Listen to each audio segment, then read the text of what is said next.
Hello, welcome to episode 2 of Dan Does, where Dan does things. Thank you so much for the kind response on the last video. I know it's thanks in part to my... thanks a lot to my twin brother Bill making stuff. I know a lot of you are thinking, that's just Bill in a different shirt.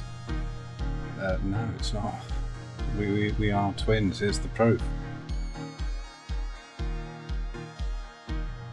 There you go, that's us as tiny people.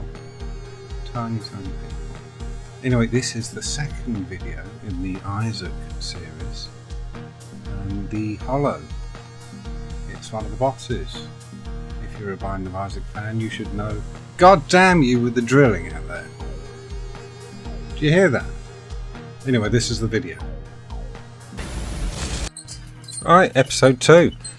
We're going to use Cosclay again because it's the bee's knees, and we're going to take out the really sharp blade and cut slices off like it's a delicious grey cheese. I had absolutely no intention to make that rhyme, but I'm happy it did. If you watched the last video, and I suggest that you do, please, you can take your Isaac out and use this as a comparison. Because the Hollow's head is slightly bigger than Isaac's head, I believe. That's the kind of scale we're going for. From henceforth, use your loop gouger to make a mouth for the beast. There's no need to be delicate here, people. The Hollow's an absolute bastard. So, you know, jam your fingers in there, get that mother smoothed out. Really show it no regard. Because he really is a massive bastard. I mean, I don't want to dwell on this, but who does he think he is, honestly, travelling diagonally with his segmented body and all that? Absolute bastard. We're going to smooth the inside of his mouth out with what I call a ball stick, but somebody in my comments claimed it was called a ball stylus. You're probably right, but I'm going to call it a ball stick. And while we're on it, thank you so much everybody that left a comment. So much lovely feedback from the last episode. You've made me feel incredibly welcome. Right, take the ball stick, jam him in the eyes. We're going to make sockets. Make 2 little bally sockets. Bally sockets. And then we're going to get out the little ball stick, the tiny ball stick, and we're going to use that to make gums. Well, not gums, but indentations for teeth, because I forgot to mention that this is the Hollow without skin. This is the Hollow's skull, so to speak. You'll see what I mean later on. Spoilers! So apparently we're doing 6 on the bottom, 5 along the top, but you can do 5 along the bottom, 4 along the top, 6 at the top, 4 at the bottom. I mean, it really is up to you. I'm not your boss. You're your own boss, unless you have an actual job, in which case you probably have a boss.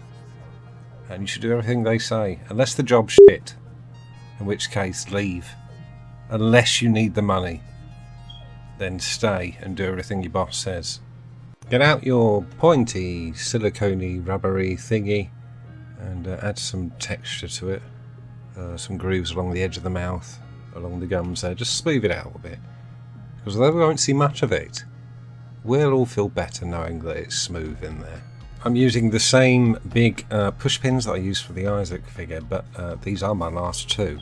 So you can use little balls of clay if you have the energy in you to do so. You can find said pushpins at your local stationery store, if such a thing exists anymore. Otherwise there is the Amazon.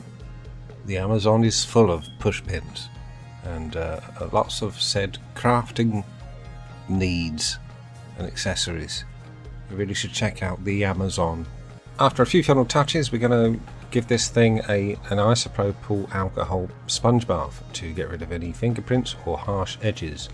Much like you would give an elderly person a sponge bath, except do not, and I stress do not, give an elderly person an isopropyl alcohol sponge bath. It will not get rid of the harsh lines. Trust me. And we're on to our first bake, otherwise known as a quick save. I believe that Bill Making Stuff made that joke a while back, but as he is my twin brother, I'm stealing it. This is the hollow skull. Solid as a rock, BAM! Remember that song? From the olden days. Now class, if you can take out your tiny pin vices, we're going to make a hole in the back of the hollow's head to attach a piece of steel wire that I bought from Wilco. If you'd watched the last episode, you'd know this already. Keep up, class.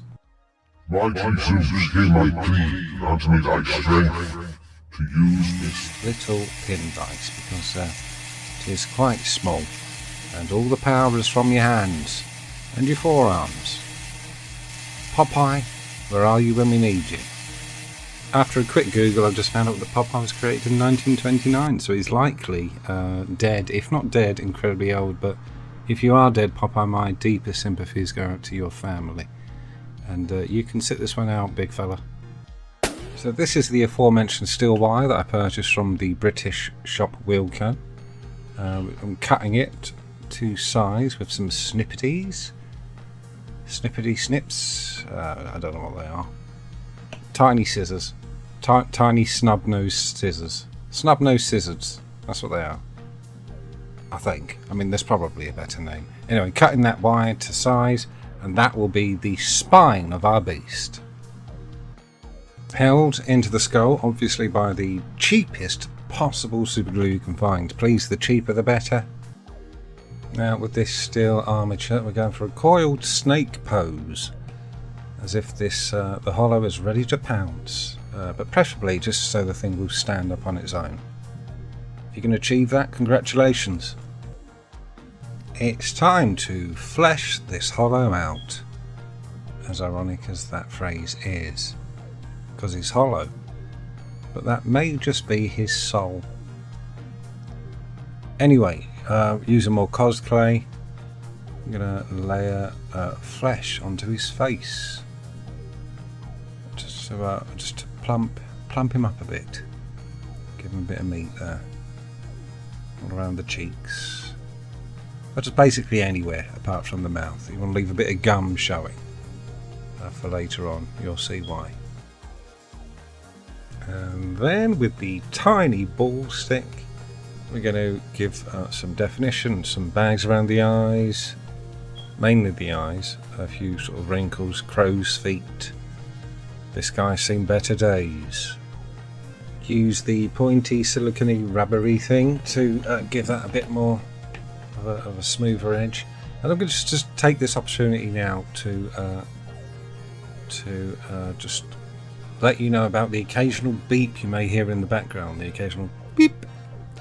Well, that is a smoke detector that has been walled into the basement of this house. Okay? The guy did the walls in the basement stairwell, forgot to remove the smoke detector. We can't seem to find the thing. We don't know where exactly it was. There seems to have been some dust that has got inside the device, and that's why it's been beeping for the last 2 years. And we do love it so. It's become almost like the chirp of a pet bird that we can't see or kill. Alright, back to this. I've added a Savaloy, an Action Man Savaloy's worth of clay to the brow of this thing. So it protrudes a little, gives it a bit more expression. And we have another one here. That is, if you were Barbie, Equestrian Barbie, this would be the equivalent of Equestrian Barbie's horse's penis. And we're going to use this for the lips. So we're going to place this along the lips there. Place the horse's penis across the lips. I'm so sorry. And back to the smoke detector that is constantly beeping in the basement stairwell. I'm sure some of you are saying, well, why don't you switch it off at the mains? Well, we can't seem to find it. We don't know where it is. We don't know where it's getting its power from. We were assured that it would last 4 months. It's been 2 years. It's been 2 years now. And it won't stop. It will not stop.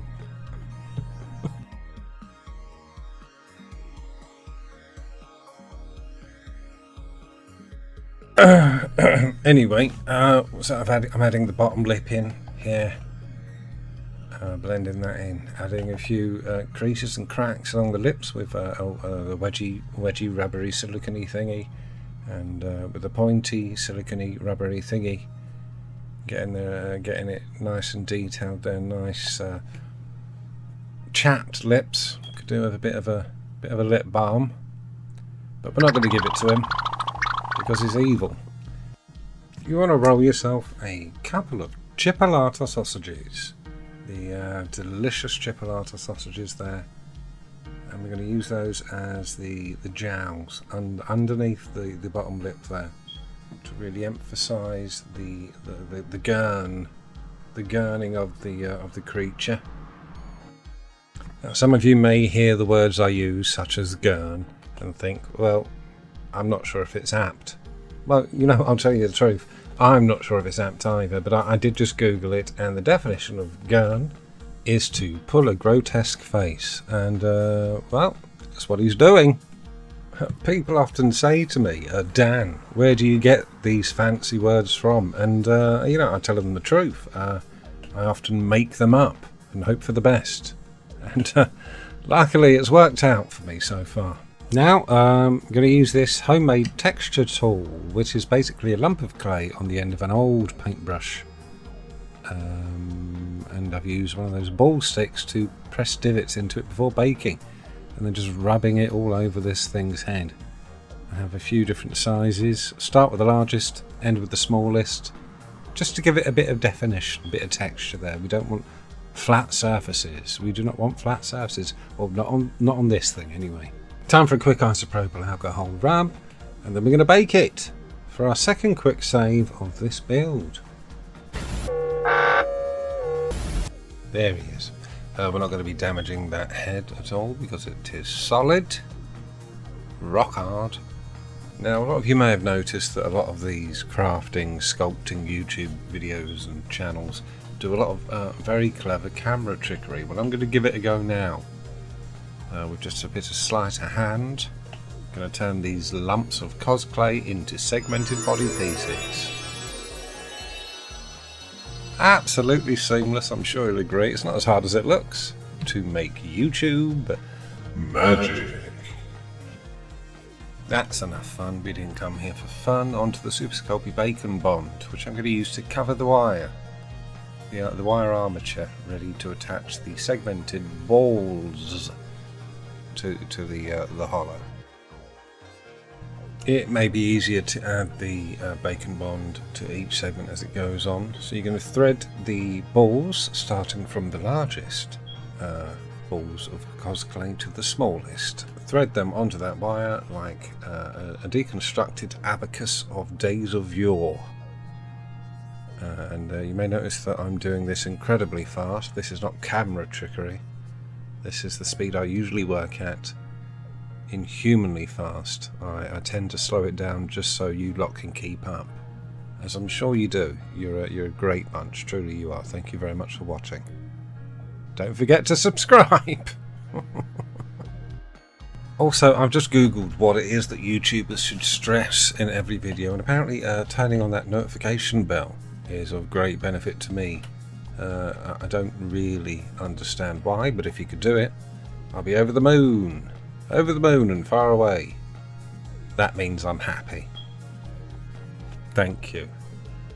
I mean, not that you should care if I'm happy or not. We barely know each other, unless you're watching, Mother, in which case I've told you get off YouTube and stitch my trousers for me, would you? I'm not made of pyjama bottoms. Although I have a fair few. That could be argued. Once all those segments are on, including the little tiny end towel piece, I'm going to use the pointy rubbery silicone stylus-y thingy to blend them all in, and once they're all sort of attached via the smudging, then I'm going to add tiny little threads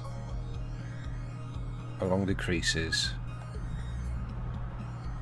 to connect the segments a little better. This is a living thing, people. We need you to believe that it's not just a bunch of balls.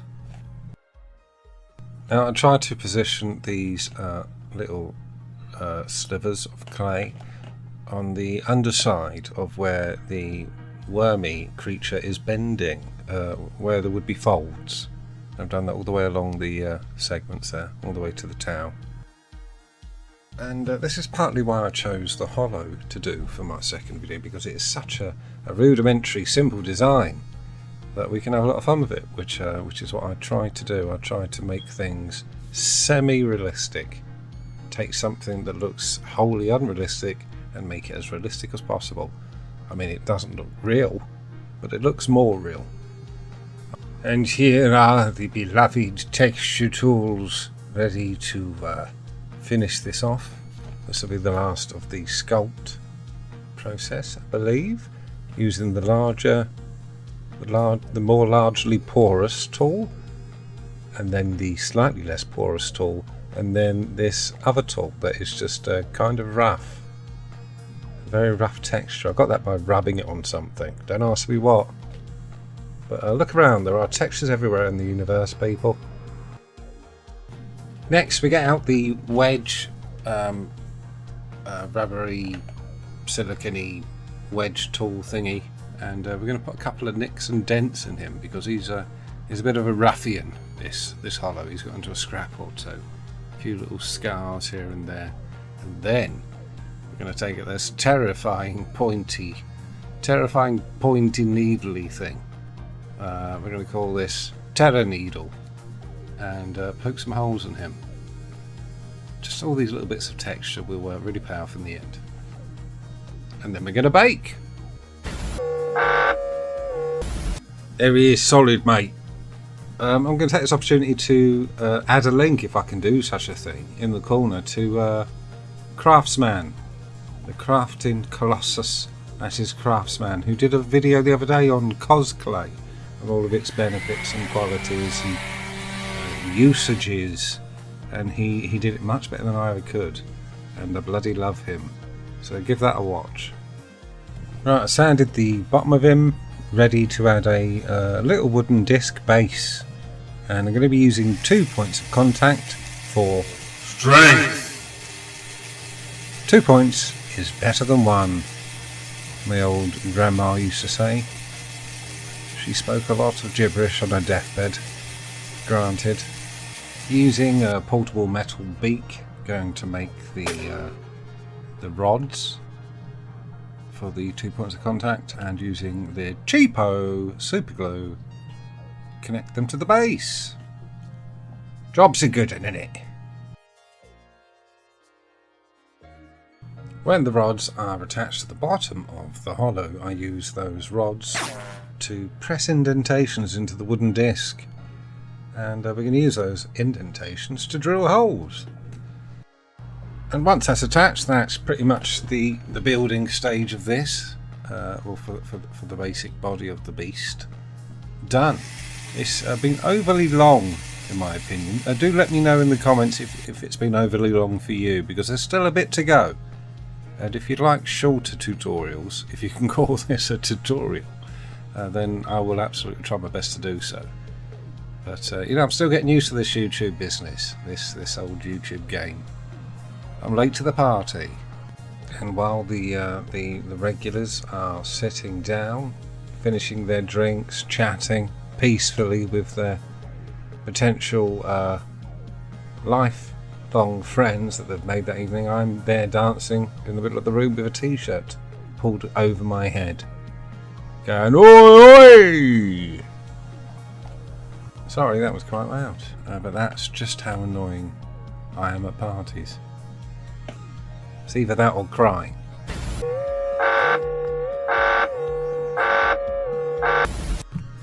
Time to wheel out the wet palette that has definitely seen better days. And you're looking at this build thinking, God, I can't wait for this thing to have a bit of colour. It's a bit drab, a bit grey. Well, luckily, we're going to give it a lovely coat of slightly darker grey, just to liven things up. Well, this is green grey, so at least there's a little bit of colour there, and we're using this for a base coat, so just cover the thing. Cover the whole thing. And it's Stonewall Grey to the rescue. Yep, more grey. Well, the hollow is grey. We're going to use this we're not going to cover as much as we did with the green grey, but you know, just try and avoid the deep crevices, which is a good rule of thumb in life. Generally, avoid deep crevices.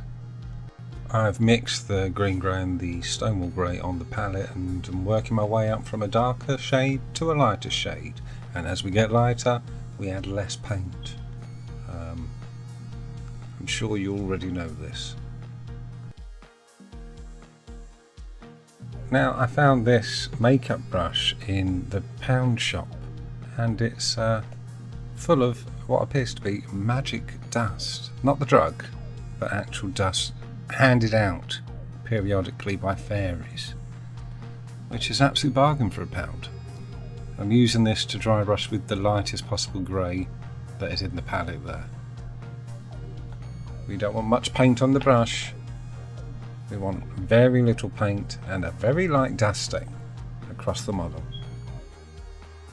With that done, we're on to the interesting part now, which are the details. We're going to start with the gums, and they're a very healthy shade of dark grey. You'll be happy to hear. I mean, it looks more like navy blue, which that's a colour, right? That's some colour. Don't you worry, we'll add a splash of colour at the end. Spoilers! Speaking of colour, we're on to black. I'm going to use black in the pit of his mouth, and going to try and blend that in with the navy blue / dark grey to get a gradient, so it looks like it has some depth. And then we're going to use it on the eyes, which is one of my favourite parts. I hope you agree.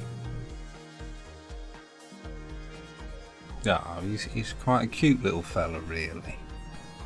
Now those eyes are in. And while we've got the black paint out, yawn! It's time to paint that base. You got to paint the base.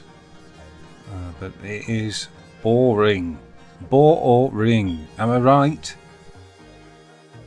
And there it was, pretty much finished, looking absolutely fine. And for some ludicrous reason, I decided to slather the thing in a black wash, because that's what everybody seems to do. A black wash makes the details pop out, makes everything better, but I immediately regret it and end up dabbing pretty much all of it off. I mean, look at it, Dan, what are you doing? You absolute fool. Clean that up immediately. It looks like the kind of stubble you'd paint on a child if he was going to a Halloween party dressed as a pirate. Time to pull out the big guns. This is a spongy, makeup-y thing called a blender, and I use this to rub most of it off. Well, it actually worked out fine in the end. I just like to moan, don't we all? And then I come back in with the Stonewall Grey to add some finer, detailed highlights, like I'm some kind of pro, when in actual fact I'm crying at the other end of this camera. You can't see it. If you listen close enough, you might be able to hear the occasional teardrop on the cutting mat. Now it's time for that colour that I promised you, with a bit of dark flesh tone and blood red. We're going to mix them together and make a slightly darker bloody tone. Bloody tone! We're going to start slavering that in its chin and lip and underside of its belly. I mean, we don't want to go over the top with the blood. It wasn't exactly like a full-on massacre. It was kind of like a massacre luncheon. Next, I stole my daughter's toothbrush, ready to do the old flicking the paint technique, which often doesn't work for me, but it did this time, and it came out pretty good. Pretty A-okay. I'm quite happy with it. Again, less is more. And the key to getting a good splatter is to have slightly watered down paint. You don't want it too thick or it won't come off, or too wet and it will go everywhere, but you get it right in that sweet spot. Now this is my favourite part of the build, using Fimo Effect translucent clay. We're going to make teethies. The hollow has very long teeth, if you look at the image and the artwork in the game. So I rolled out a tennis player's bootlace of translucent clay. You can't really go wrong with this because we can fix these teeth later on when the clay is baked. So just roll an extra long thin piece and rip pieces off into this rough size, and then we'll flatten them down slightly and get ready to bake them.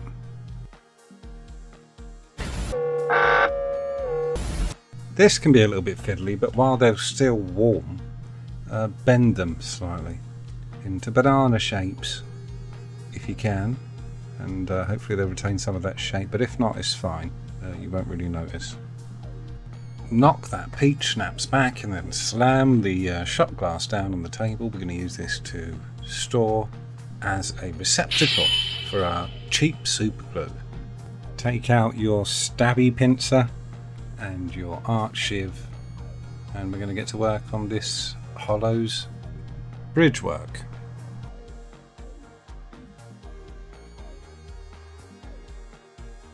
Now this is the bit that I find particularly enjoyable, placing these teeth in one by one.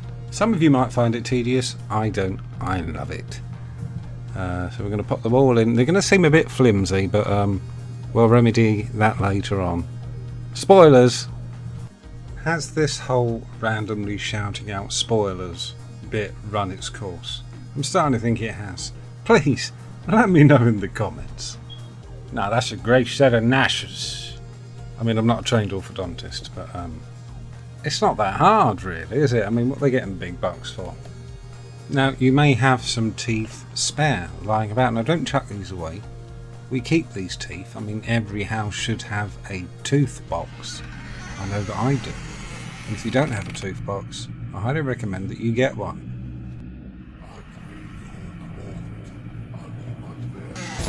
Now, these teeth are not lived in at all. We need to dirty them up with a bit of flesh wash.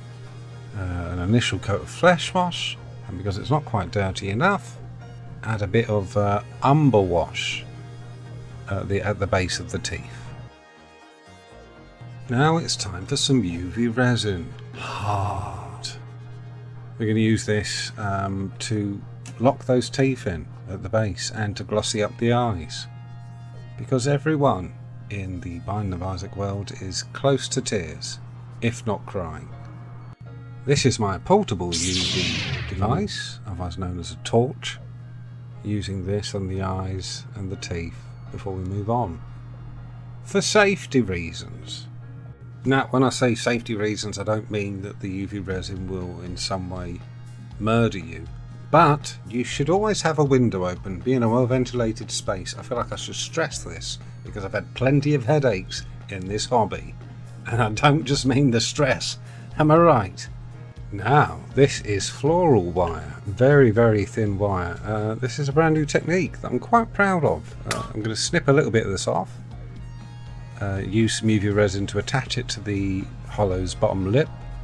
It's quite fiddly diddly, and I'm going to do 2 of those because it is fiddly. And once they're sealed, I'm going to mix up some blood UV resin. So we're going to use the 2 colours I use for the blood on the body.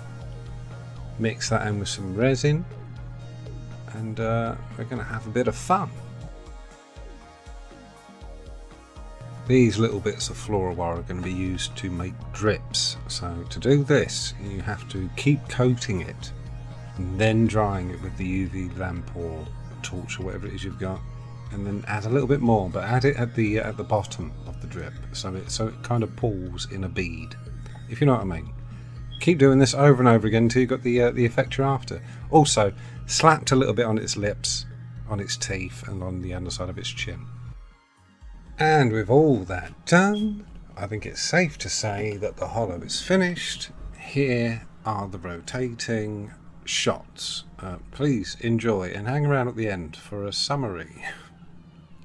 Like Jerry Springer's thing he did at the end. Final thought. Was that it? Whatever.